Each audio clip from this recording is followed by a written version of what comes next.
Welcome to the Manga newscast. It's July 14th, 2021, and I'm your host, Mike Tatarski, bringing you the news and inspiration from nature's front line. Today we're looking at a number of reforestation projects from around the world. This is a follow-up, in a way, to the episode of this podcast that we published back in May.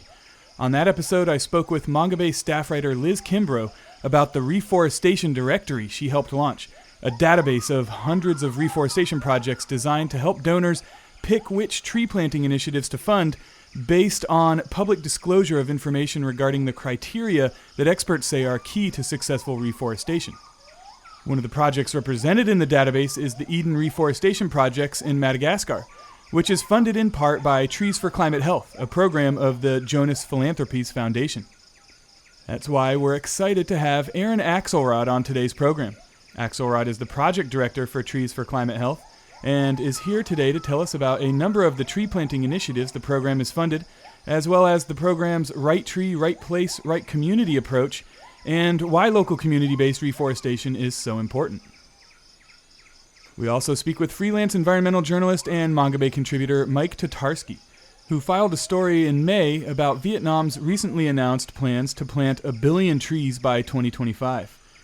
Tatarski tells us about the impetus and goals of this nationwide tree planting effort, Vietnam's surprisingly long history of supporting tree planting, the environmental groups that are launching their own smaller-scale reforestation projects in the country in collaboration with local communities, and how the billion tree planting program must balance the need for economic development with the equally pressing need for environmental protection and restoration.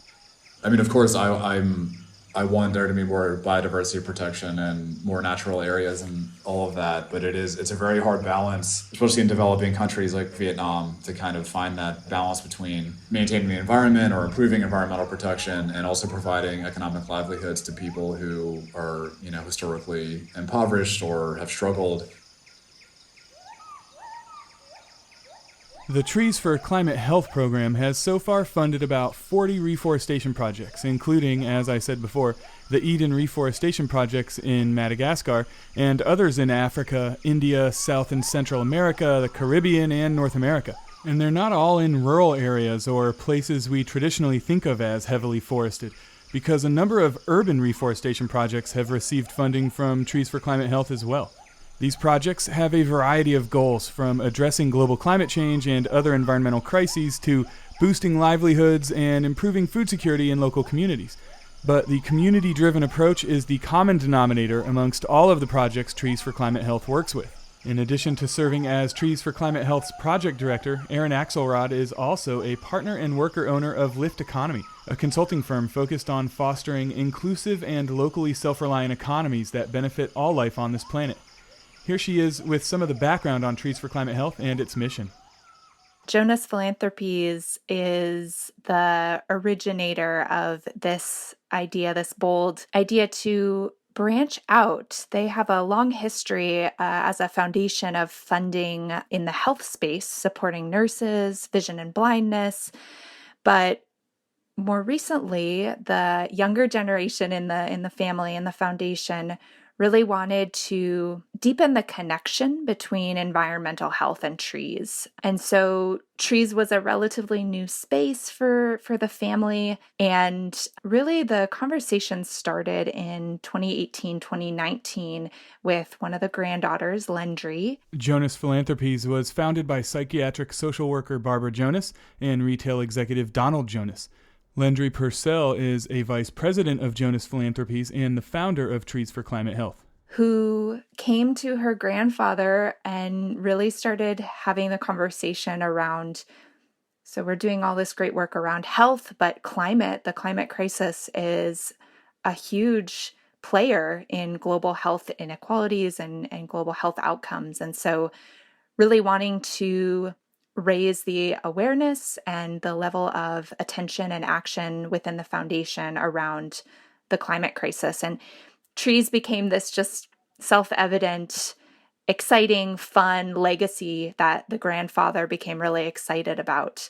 And so then the big question came up from Lendry and the foundation around, well, how do we do tree planting at the time, which has since we've we've reinforced the notion of tree growing rather than just, myopically focused on planting a sapling. What are all the different ways we can catalyze and recruit more tree reforestation? But at the time, it was tree planting, and really concerned about doing it in a good way and making sure that the project was designed for optimal health and justice and well-being outcomes for the stakeholders. And that's really where Lift Economy came in as a consultant who has advised other corporate philanthropy and foundation partners before around environmental granting programs.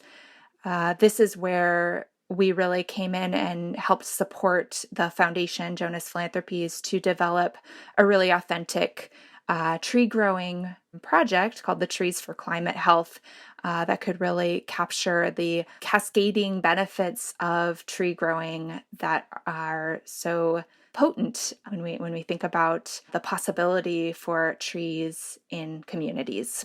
On our most recent episode of this podcast, I spoke with Richard Louv, who coined the term nature deficit disorder and has written a lot about how our disconnect from nature affects our mental and physical health. So it's interesting to hear that Jonas Philanthropies came to reforestation via its concern for human health. Absolutely. Yeah, absolutely. And I'm sure you covered, all the ways that trees support health, but certainly from Jonas' perspective, reducing asthma's toll in communities that have been hardest hit, frontline and fence line communities. And obviously, we have to look at the upstream effects first and foremost and, stop the pollution and arrest the degradation.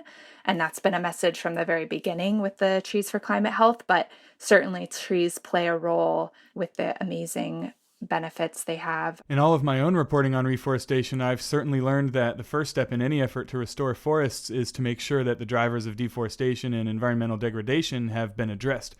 So it's no surprise to hear that Trees for Climate Health has reached a similar conclusion. Can you tell us a bit about what other criteria the program uses to evaluate reforestation projects you're considering funding? Absolutely. And kind of as I start, I want to preface this by saying that one of the challenges is looking at trees as a panacea. And so right from the get-go, I want to say that, we really need to foster a more eco-literate, justice-oriented perspective on tree growing. We think that's really critical for humanity to really move towards a livable future. And certainly with popular attention to planting trees increasing exponentially, much of the discourse, if not most of the discourse, is oversimplified or carbon reductionist. And by that, I mean oversimplified in that we're not talking about upstream root causes. We're not talking about the issues of the deforestation in the first place and what's causing it, overconsumption and all these other root causes. And this lack of attention on root causes exacerbates risks of bad behavior and perverse outcomes. So when we were working to design the Trees for Climate Health program, we were really focused on how do we really model some best practices that are seeking to expand the holistic and catalytic functions of tree planting rather than just reducing a tree down to the carbon sequestration in the ground. And so first off, I'll mention our advisory board a number of times throughout this interview. We do have a world-renowned advisory board that we floated the project to even at the outset before launching to make sure that this was actually a need in the landscape of funding for tree growing. And folks like Eric Toensmeyer and others affirmed that there certainly was a place for a project to increase and foster literacy around the diverse beneficial outcomes of holistic tree growing projects. And then some of the things we evaluate are, we have a data-driven approach that helps us down select the now 160 or so applications we've received. We use that, the data that we screen is really focused on justice and equity. And this was something that when we did the initial landscape of looking for existing tree growing databases, it really was apparent to us that that was a gap in the landscape. So we look at, percent of primary leadership that identifies as person of color, women, Indigenous and First Nations. We look at what percent of the total project resources flows to frontline communities. And we define frontline communities as those that experience the first and worst impacts of climate crisis. We look at the percentage of tree growing that is done by frontline communities because of the mounting evidence associated with the longevity of projects when they're actually designed and executed by the communities that live therein. And then we look at the kind of typical metrics like carbon sequestration and survival and those sorts of things, but we de-emphasize those and focus more on one of our biggest criteria is the cascading benefits of the trees in those communities. And so what I mean when I say cascading benefits would be, does the tree growing project also produce food for the community and help support improved nutrition, locally sourced improved nutrition? Does the tree growing project address watershed health and increase aquifer replenishment? Does the tree growing project possibly address heat island mitigation and urban air quality improvements? Does it enhance economic security and livelihood creation for the communities? Does it support women and girls' sovereignty and self-determination and leadership in the community? Does it provide building materials or habitat? And then lastly, what is the type of effort? Is it just reforestation? Because honestly, Trees for Climate Health, we're really looking for, in many cases, projects that are embedded in a larger conservation ethos. And I'll talk more about some of our projects that exemplify that, but really focusing on expanding and supporting those projects that are holistic and are addressing conservation, which, as I mentioned before, deforestation is really the root cause and the biggest bang for our buck when we look at near-term solutions to the climate crisis. Arresting deforestation is one of those. I know there's some overlap between the projects you and your advisory board have decided to fund and the reforestation directory we've put together here at Manga Bay, like the Eden reforestation projects in Madagascar. Yeah, so you brought up the Eden reforestation projects, and that's actually one of the places where our database and your Manga Bay reforestation database has some overlap. So the Eden reforestation project in Madagascar is featured in that database, and there's different sources of funding. Obviously we're not the only donor there. There's also Acacia, who is also a member of our advisory board for vetting the projects. And yeah, that was a really fun way to see some overlap. And we're really excited to see how that reforestation database evolves, and just knowing that it's live and searchable online right now is really helpful and supportive. But I wanted to also mention, just in gratitude to our advisory board, we have folks like Eric Tonesmeyer, who wrote the Carbon Farming Solution and has been a Yale lecturer and speaker on the benefits of agroforestry, agroecological systems. We have Karen Hole, a professor at UC Santa Cruz. We've got Peter, the tree planting director at Ecosia. So we've got a number of advisory board members that we're really humbled to look to their guidance. We've got Tracy Osborne, Amrita Vatsal. So looking to their guidance for when we do an initial vetting of our projects and then send them to the advisory board. And that's really another way we look to community to really evaluate and discern what are the most catalytic tree growing projects on the planet right now. So excited to be in this landscape with Manga Bay as you also navigate development of a database that can be open source and a resource for more funders to look at evaluating tree growing projects. Can you tell us about your right tree, right place, right community approach?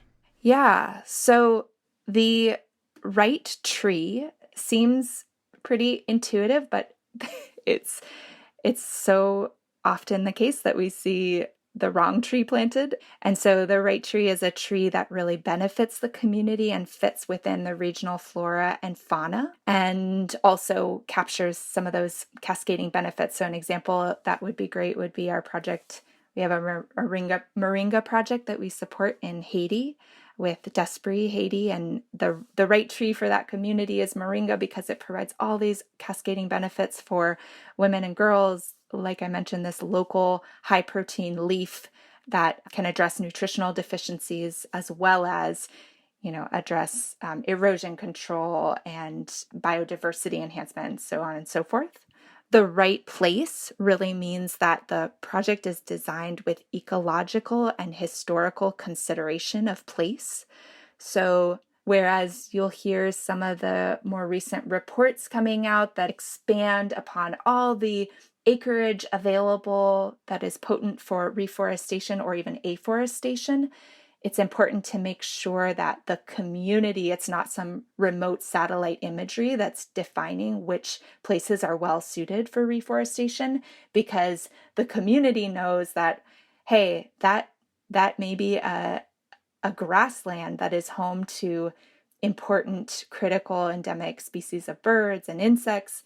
And if we disrupt that grassland ecology, which also happens to sequester so much carbon, as we know now, grasslands play a critical role in our climate crisis as well. That grassland ecology could be disrupted by the encroachment of a forest, which we're seeing happening all around our ecotones. And then finally, the right community. So this means that the tree growing projects are determined and controlled by those who live closest to the project, so they can take long-term ownership of the tree planting and ensure their survival. So this means that if we have, and I'll talk a little bit later about our approach to community-based mangrove reforestation, which really, really requires the right community approach to address the upstream hydrological conditions and the root causes of why mangroves are being cut down in the first place. If that community is not solvent and mobilized and organized together to safeguard the mangroves, well, reforestation may happen, but the mangroves may be cut down again for fuel wood or necessary survival for those communities. And so the community involvement is really critical, and the right type of community involvement, right?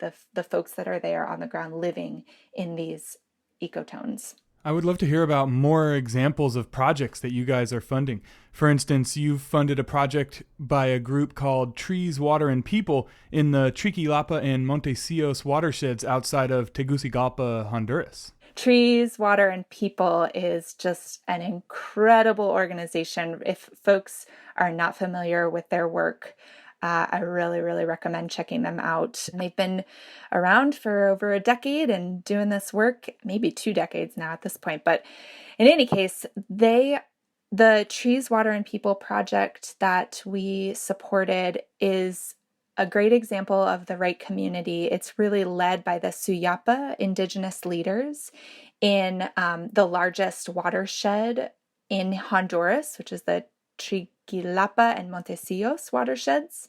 And the project there is a great example as well of being embedded in a conservation mandate. So these communities have seen that deforestation and the expansion of the agricultural frontier are 2 of the most serious environmental threats, which that deforestation increases the risk of drought, erosion, mudslides. And they've actually preserved, through a formal partnership with the governments near there, this section of forest, this protected area. And so the community, the approach to reforestation is making sure there's a policy partnership with the National Forest to designate this watershed as a protected area, and then embedding the reforestation project to plant 6,000 trees outside of the reserve to act as a fuel wood source that thus reinforces preventing that deforestation. So, and these are diverse tree species. I don't have all of them at hand, but there's some for food production, there's some for fuel wood, and there's nursery education embedded into the project. So we really, really love this this project outside of Tegucigalpa, Honduras, led by Trees, Water, and People, and particularly the Suyapa partners there, which are the descendants of the first people and protectors of this watershed. Even though you don't have a list of the species they're planting ready to hand, can you tell us if there's a preference towards planting native tree species? With regards to species selection, we really prioritize the right community as being the selectors of the right tree. So a lot of our evaluation is how is the community involved in tree planting and tree selection as a more effective lens than some arbitrary designation of native versus invasive that might be coming from an outside entity. And so when it comes to kind of our approach of right tree, right community, right place, we're really looking at how have the communities vetted what is needed for their self-determination and their particular location. And sometimes that will include a focus on increasing often biodiversity associated with native biodiversity that is endemic to the place. And sometimes it will include, an associated communities have been bringing plants across borders for time immemorial. And so we really want to reinforce the sovereignty and self-determination of those communities to determine what's right for them, rather than bringing some, imported notion of what should be well suited there, particularly in the context of changing climatic conditions that much of these communities are facing. We're seeing it here in California, the changing climatic conditions where I live. So it's a tricky balance to strike, but we're really leaning into the trust-centered, relationship-based lens on species ecology and community human intervention in that tapestry of biodiversity. Another project you're funding that I wanted to hear about is the ponderosa pine reforestation being done in burn areas in Pine Ridge, South Dakota, right here in the U.S. Absolutely. I'm so glad you brought that one up. It's another project led by Trees, Water, and People. And the goal of that project really is reestablishing indigenous foodways by not only planting ponderosa pine, which provides the piñon, but also planting an understory of buffalo berry, chokecherry, other berries that are, high antioxidant rich foods for communities that are these lifeways as well. It also involves job creation for the most impoverished region of the U.S. with lowest life expectancy outside of Haiti. And so this real mission to have an example that is deeply rooted, not just in, just the simple act of planting a sapling, but really revitalizing culture and connection to place and food sovereignty, which is a huge movement in this country. And we're really excited to be a part of supporting that in a really small way. What projects would you like to talk about? I want to lift up a project and a couple other projects that are focusing on the natural regeneration that your podcast listeners may not know about, particularly the work of the Mangrove Action Project, which is one of our beneficiaries, as well as a partner to many, many mangrove restoration projects around the globe. In particular, one of our projects that we funded, the community forests, Pemba, which is in Tanzania, because the Mangrove Action Project, so you probably are aware that mangroves is a pretty fraught place for reforestation. Mangroves, there is a lot of history around very challenging survivorship rates. So in some some surveys, over 50% of seedlings died. There's a comprehensive study of replanting sites across Thailand and the Philippines where only 20% of the replanting sites for mangroves survived. And so, and Mark Huxham and others are very, very literate and erudite about expanding upon this issue. But Mangrove Action Project has come in and really done an incredible job educating community-based organizations around community-based ecological mangrove restoration, which really focuses on this natural regeneration, natural recruitment, and it's a whole community process where partners and organizations can support communities to develop a plan based on what is causing the mangroves to be deforested or be disrupted in the first place. And more often than not, it has to do with hydrological disruptions. It has to do with the requisites of communities for that fuel wood or building materials. So in our partners in Tanzania, Community Forests Pemba, the lead reforester there, Mbaruk, has been educating the community around, and they have projects to grow other types of fuel wood in that region and to educate the community about the benefits of the mangroves, as well as develop alternative revenue streams associated with the mangroves, like honey production. Mangrove manuka honey now is like a very viable product stream that can come out of stacking bees, interweaving bees and colonies, apiary, into those mangrove ecosystems. So I wanted to lift up that as just one other possibility for thinking about natural regeneration.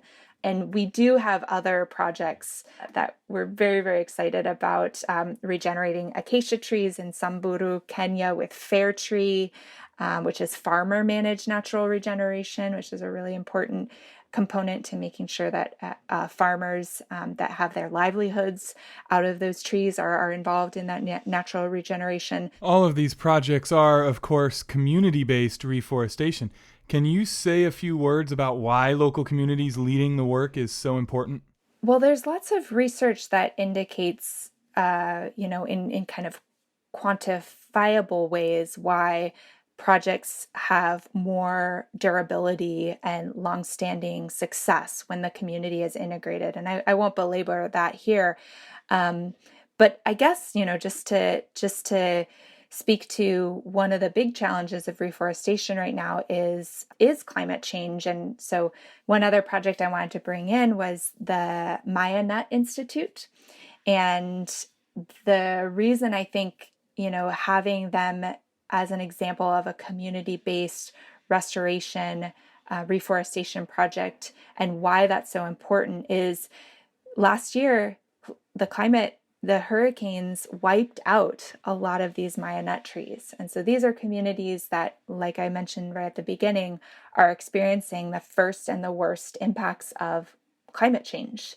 And so having the project be more than just tree planting, having the fact that the Maya Nut Institute is making sure that the Maya nut fruit, which is an incredibly potent superfood and has been a high quality food for communities in the neotropics since hunter-gatherer times, making sure that that food gets into school children's lunches. So Maya Nut Institute has a partnership where they make sure that for every sale of Maya nut to an out of country off-taker or purchaser, consumers can actually support the Maya Nut Institute by buying the Maya Nut superfoods.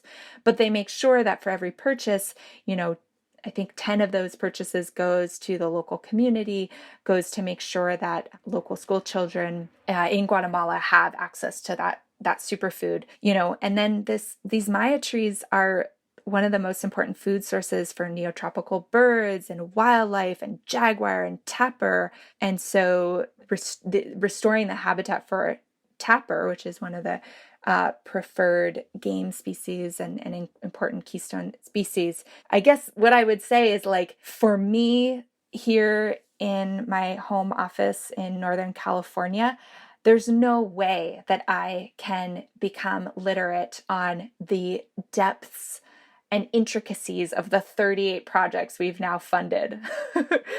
But the communities there are PhDs, experts in the exact needs and resources at hand for executing a vital and vibrant tree growing project.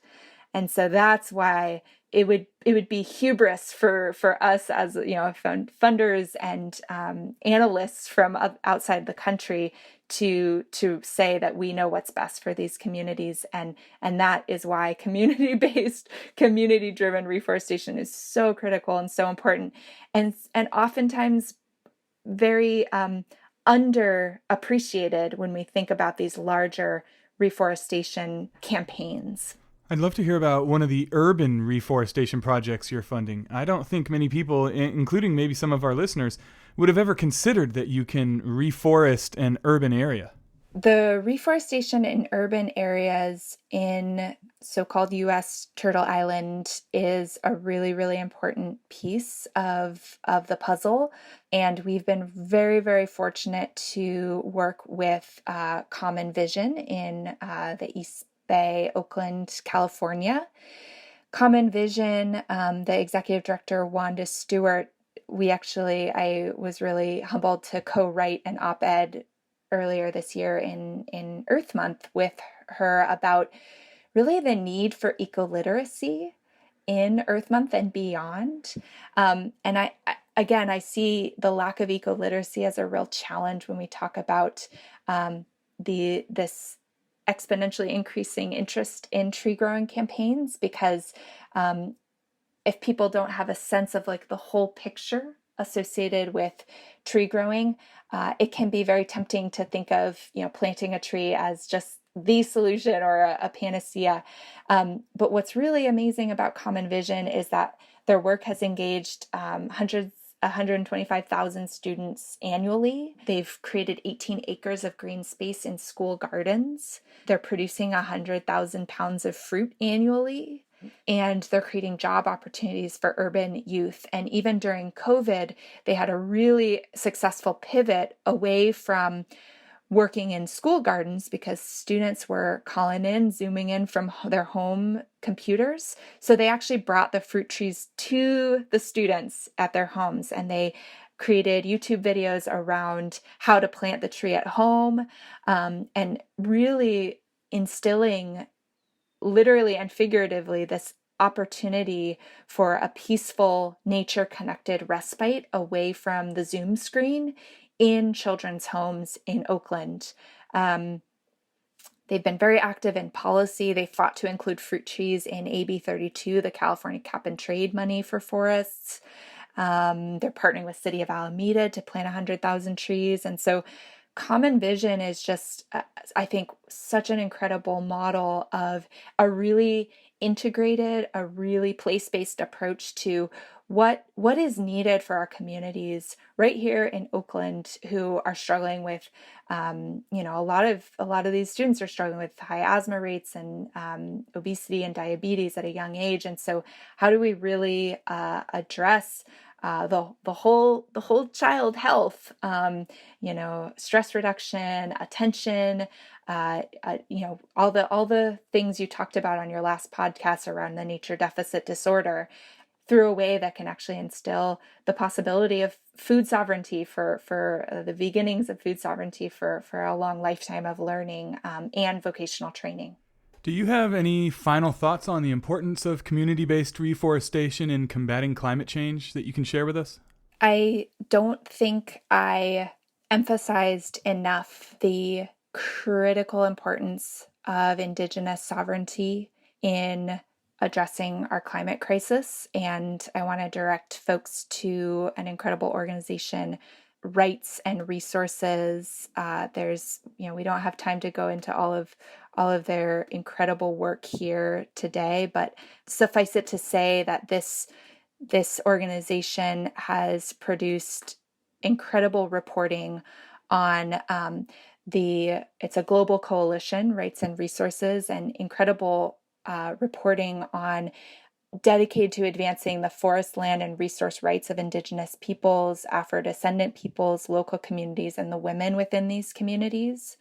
And so I would just really, really advise folks that are curious about getting into this space and putting resources to reforestation to really, really emphasize looking at communities that are ensuring the self-determination and sovereignty of Indigenous peoples. Their Indigenous peoples' contributions to climate change mitigation cannot be understated, and other marginalized identities like Afro, Indigenous, Black women.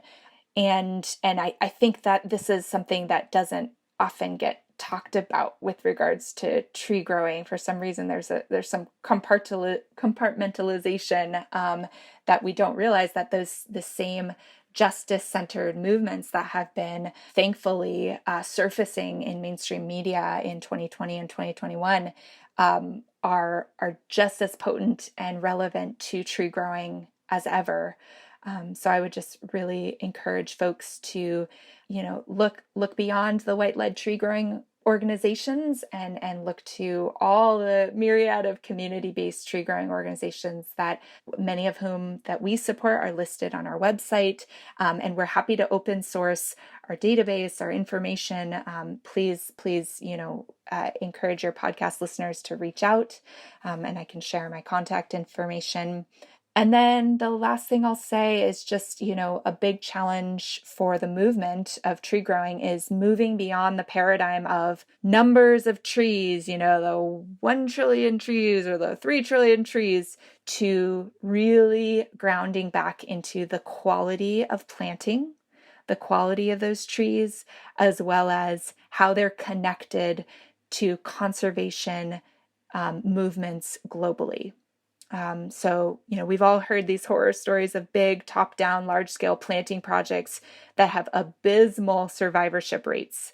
We know that doesn't work. And yet still in our popular rhetoric, we talk about, 10,000 trees pledge or 100,000 trees pledge.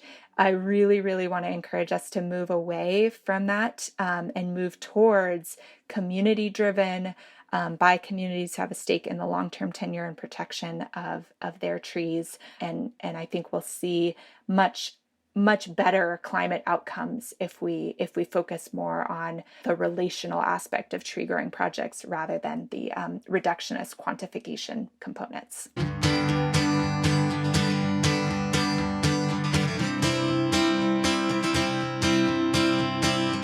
As Erin Axelrod just pointed out, there are a lot of tree planting campaigns these days, many of them setting these wildly ambitious goals like planting 1 trillion trees. The government of Vietnam just recently announced its own ambitious reforestation target, planting 1 billion trees by 2025. But as it turns out, the Vietnamese government has been promoting tree planting since at least the 1950s. There's not much detail on what kinds of trees will be planted as part of this latest push, or who will plant them, or even how the tree planting will be paid for. But there are some NGOs in the country working with local communities on tree planting projects right now, and the government might be wise to follow their example. Here's Ho Chi Minh City-based freelance journalist and Manga Bay contributor Mike Tatarski to tell us all about it. So last October, November 2020, there was a barrage of tropical storms and typhoons, which was kind of the equivalent of a hurricane in this part of the world.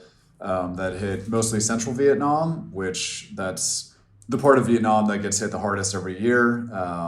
Generally, we don't have, it's not quite the same as the Philippines. We'll read about these really kind of catastrophic storms hitting there every year. Just given the way the oceans work, we don't quite get them that strongly here, but still did a lot of damage. And it was within 2 months, there were 9 or 10 storms of various strength, hit mostly within 3 or 4 provinces, caused record rainfall, killed almost 200 people, around $1.5 billion in damage. A lot of this was from landslides in mountainous areas. It's a very mountainous part of the country. And then that kind of led to this call by the former prime minister, now the prime minister at the time, to plant 1 billion trees nationwide by 2025. So the goal of the tree planting is mostly to help fix soil and reduce runoff and things like that will alleviate these impacts of storms? Yeah, that was. I mean, we'll get into this, but that was the logic at the time. I mean, it makes sense. Hillsides that are bare are more prone to landslides or collapsing. So that was kind of the initial reaction. Yes. But you write in your article for Manga that the official government policy calling for this billion tree program actually cites a number of goals, including responding to climate change and boosting economic development, which are both pretty common goals of reforestation projects. But also the project aims to improve scenery. Yeah, I mean so this directive that got released, it's only been in Vietnamese. I haven't seen an English version. So if anyone listening has come across that, that would be welcome. But this is through translations. Yeah, it mentioned I think maybe 7 or 8 different goals of this and things like like you said, combating climate change, which is key, especially in Vietnam. It's expected to be severely impacted by climate change in the coming years, and economic development, which we'll also get into what that means in terms of forestry here. But things like improving scenery are a bit vague. And then, I mean, kind of the biggest surprise of this policy, especially considering that it was created in response to natural disasters in rural areas, is that the focus by and large is in urban and industrial areas. So something like 70 to 75% of the 1 billion trees are expected to be in these urban areas, which is of course important.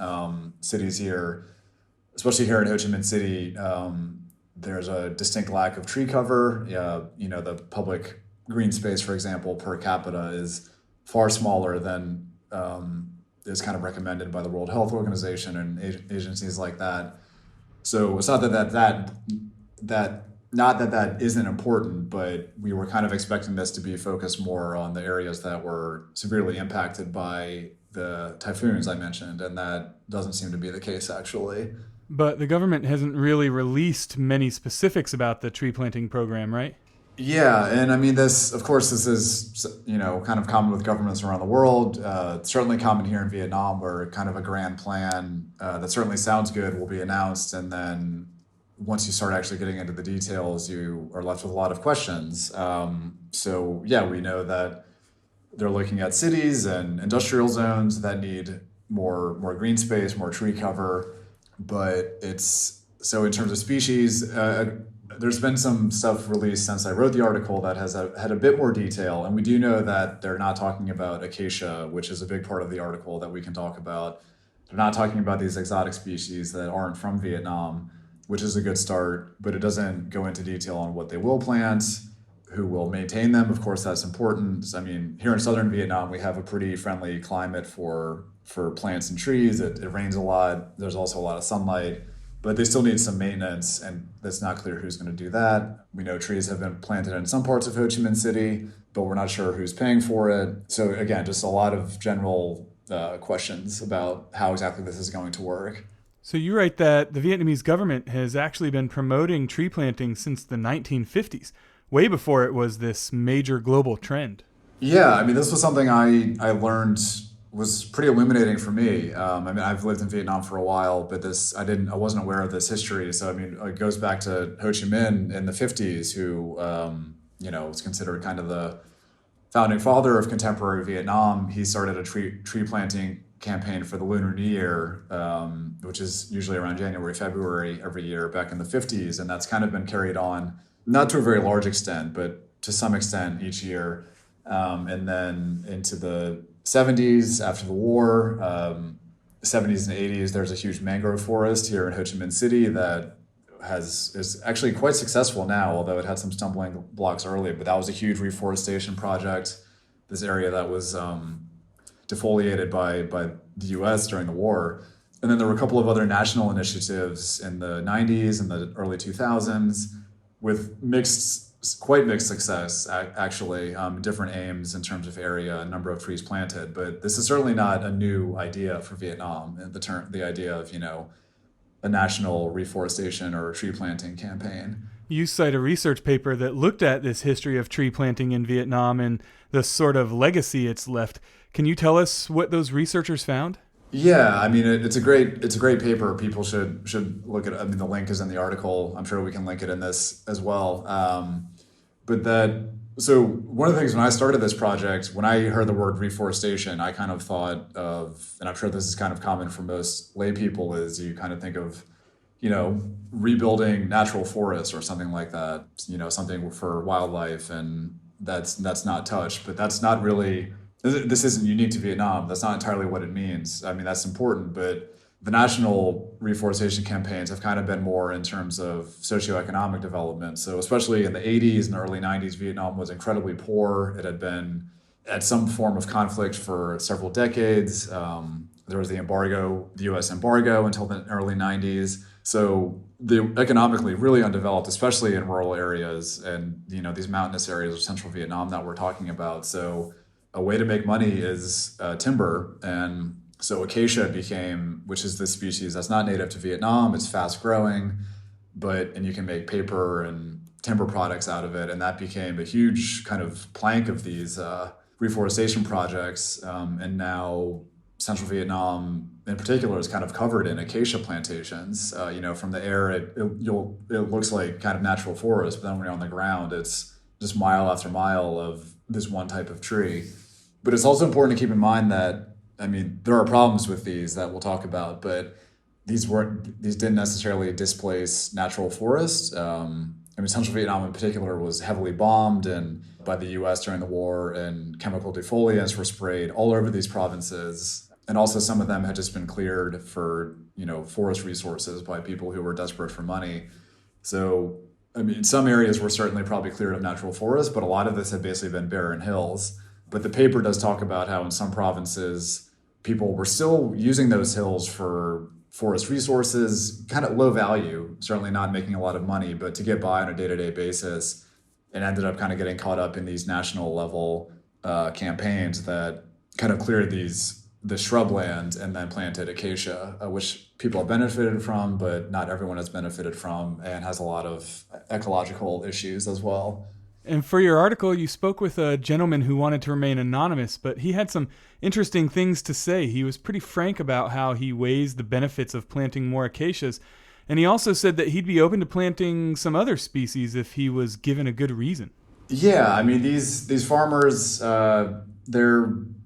they're not stupid, obviously. They've been working this land for years. They can see changes in the environment, changes in the soil quality and all of that, and, can tell when it starts to take longer for trees to grow because soil is less healthy. But they're not making a lot of money. They're kind of making enough to get by in the countryside. Yeah, we visited a couple of homes. They're very simple, kind of just concrete structures, not really even sturdy doors or windows or anything like that. And, the weather around in that area can get quite bad as well, obviously with the storms. So they're making enough to get by, but they're not exactly moving up the income ladder or anything. A good harvest comes out to something like $50 a month over several years of work, which of course the U.S. audience, I know sounds like nothing. Countryside here is acceptable money. But at the same time, if you've been doing this for years and years, you can't exactly get out of it and go do something else. They're very aware of kind of the drawbacks and the issues, but they don't have the income to invest in something else. So they're kind of just in this cycle of harvesting acacia every few years and then just kind of working the same land, even though it's degraded. So the planting of monocrops of acacias is still pretty common there then? Yeah, I visited this part of the country several times before, more as a tourist before I started doing this research, and hadn't really noticed how uniform it is. Especially from I was able to fly my drone a little bit, and from that altitude, you kind of tell this is all the same tree. And then you get, because of how the harvesting is done in different plantations, these are pretty small areas as well. So you would have, completely cleared land next to trees that are 5 years old and 30 feet tall. So it's this strange landscape that actually is all counted as forest cover because trees are being grown on it. And it's just everywhere. Unless you get closer to a nature reserve or something like that, it's just all acacia. You also, in your article, write about a couple different NGOs in the country that are working on projects that could really change the way tree planting is done in Vietnam. It was interesting to read about what the NGO Pan Nature is doing, for instance. Yeah, so Pan Nature, so I wasn't able to visit their sites. These are in other parts of the country. But they're really working. It's very small scale right now, but the idea is hopefully that they can be scaled up eventually. But they're working with mostly kind of ethnic minority groups, which are a big part of the population in the Central Highlands and the Northwest. They've been living in these lands for decades, centuries, kind of before the ethnic Vietnamese got there. So they really know the land, and they're trying to get people to build, grow indigenous trees. So acacia isn't as big in these areas, but it's still an issue, along with trees like rubber. So to plant more indigenous trees, plant more even just like fruit plants and shrubs, kind of natural plants that create more of an undergrowth and things like that. And also plant them next to known areas where endangered wildlife live, to kind of expand habitats and build bridges between certain areas where, for example, endangered primates live or something like that. Because that's one of the problems with acacia is it provides nothing for wildlife. There's no food in it. There's no sustenance. There's no shelter. So all these acacia plantations are just completely empty of wildlife of any kind.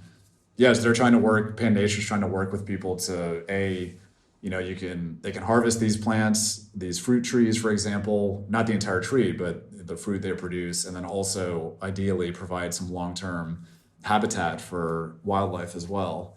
And it sounds like Pan-Nature is really doing this in a community-based way. In other words, they're not just paying local community members to plant the trees, they're training them also to care for the trees and maintain these new forests as a means of promoting local livelihoods and well-being. Yeah, that's exactly the idea. And I mean, I wish I could have visited some of these areas that wasn't in the cards. But yeah, I mean, these communities especially, again, they've lived on these lands for generations, so they're well aware of the importance of maintaining them. In Central Vietnam, it can be a little different. Some of the acacia farmers, came from other provinces or parts of the country. It's kind of a almost purely economic issue, whereas the areas where Pan-Nature is working, these are sort of, indigenous generational lands. So there's certainly more of a connection to the area and the need to, try to maintain some sort of health there.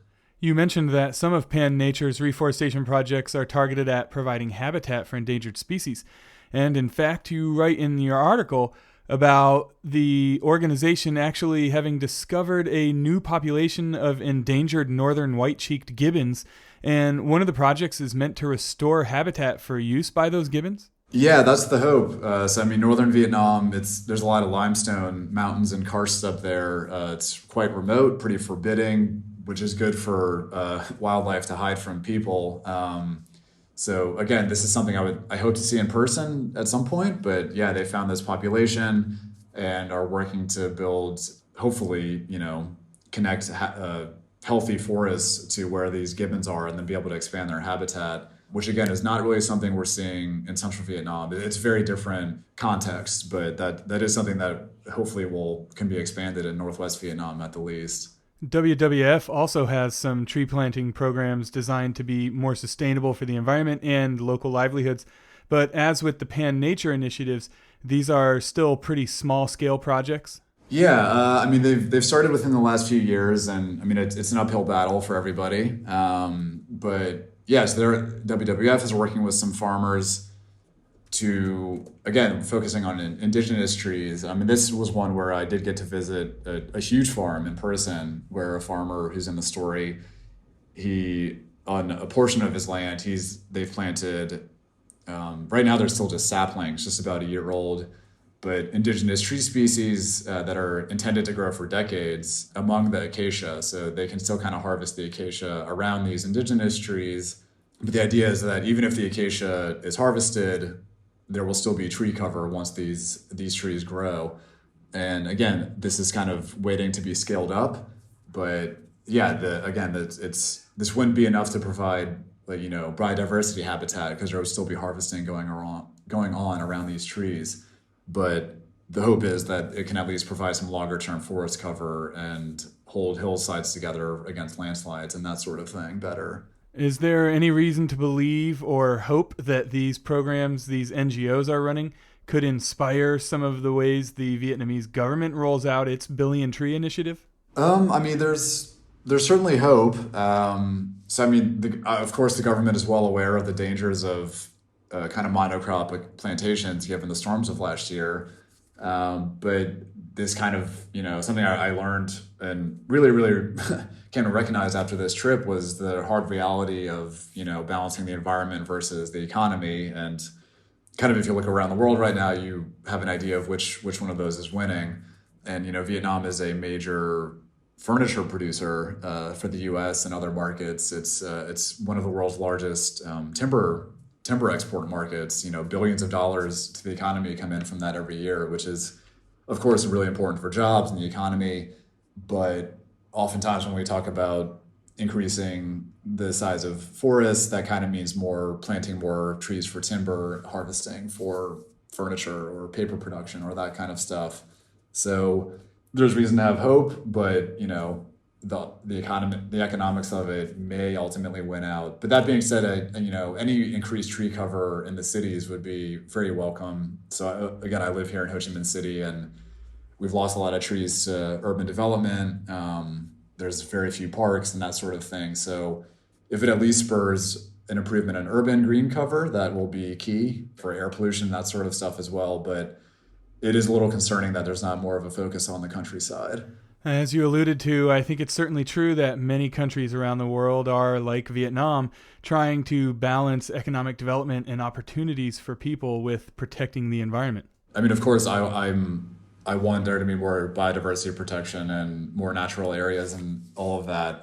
But it's a very hard balance, especially in developing countries like Vietnam, to kind of find that that balance between maintaining the environment or improving environmental protection and also providing economic livelihoods to people who are, historically impoverished or have struggled.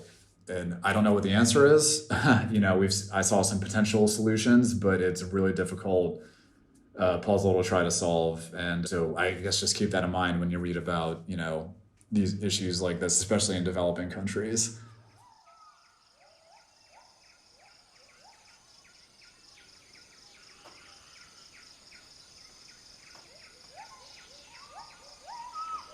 If you enjoy the Manga Bay newscast, we ask that you please help spread the word by telling a friend. That's the best way to help expand our reach and keep the show growing. Another way to help is by becoming a monthly sponsor via our Patreon page at patreon.com/mangabay.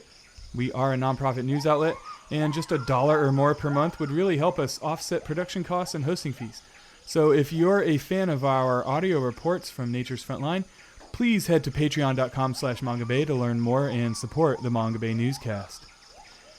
You and your friend can join the listeners who've downloaded the Manga Bay newscast more than 250,000 times by subscribing to this podcast wherever you get your podcasts from. Or you can download our app for Apple and Android devices. Just search either app store for the Manga Bay newscast app to gain fingertip access to new shows and all of our previous episodes. And of course, you can read all of our news and inspiration from Nature's Frontline at mangabay.com. Or if you prefer to keep up with us on social media, follow us at facebook.com/mangabay. Or on Twitter and Instagram, our handle is @mangabay on both those platforms. Thanks as always for listening to the Manga Bay newscast. I'm your host, Mike Gurecki, signing off. Talk to you again in 2 weeks.